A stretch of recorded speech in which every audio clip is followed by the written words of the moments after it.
Today is a really exciting and important day in the history of our museum and I hope in the history of the city. We're installing this extraordinary work by the British and Indian artist Anish Kapoor, Cloud Column, here at the Brown Foundation Plaza.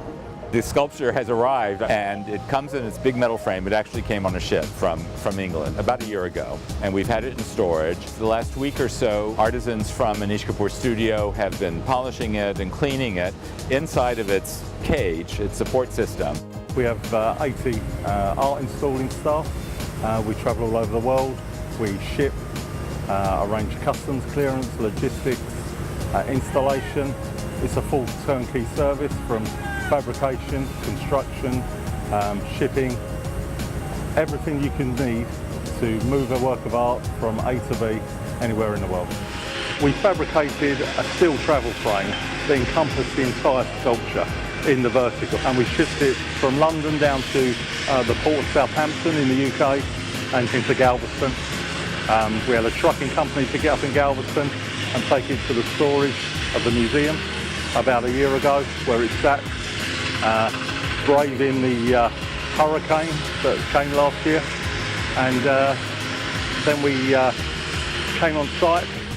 It's been a long time coming. This is an exciting, very exciting moment for the museum. Currently it's horizontal. It's in its travel frame sideways on a large flatbed truck. It's going to be lifted and set on the ground and then inverted upright so that it's in its correct position.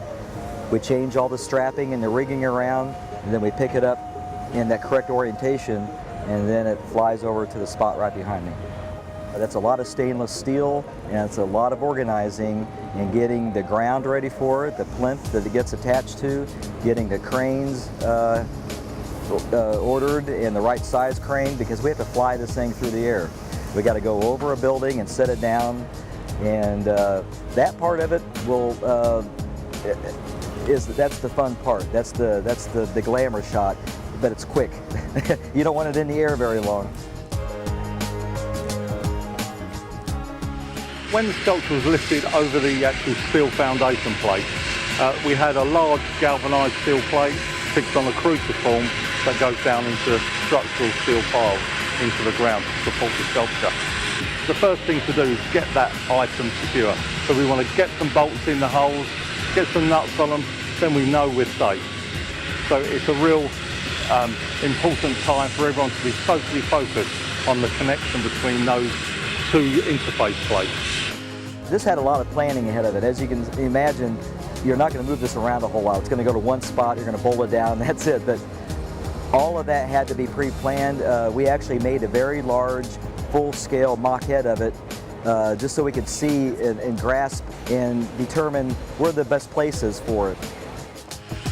So we work with the Anish Kapoor studio very closely. He looks into where it's positioned, how it's positioned, and even when it's viewed on certain days. You have to install it in its raw state, and then you have to build a scaffold around it to polish it. During the construction, we rinse with deionized water, sometimes on a weekly basis. But we don't want to actually touch the artwork. It's mainly just a rinse. The polishing is an industrial process taken to the nth degree, trying to get that deep mirror image. What is distinctive about Cloud Column and what really makes it appealing to me is that it's hand hammered. It has this marvelous, not rippled, but wavy surface applied by the artist, which breaks up the reflection into almost like a bee's eye or an insect's eyes into multiple reflections. And you're always conscious of the hand of the artist. It's a very human piece, very human in its scale. It relates to the human figure standing, and it invites you to participate with it. You can walk around it and you see yourself and the surroundings reflected in different ways. Facing north, this concave interior grabs the heavens and brings them down to earth. It's a true exclamation point for the plaza, and I know this instantly will be a hub for all things cultural here in Houston.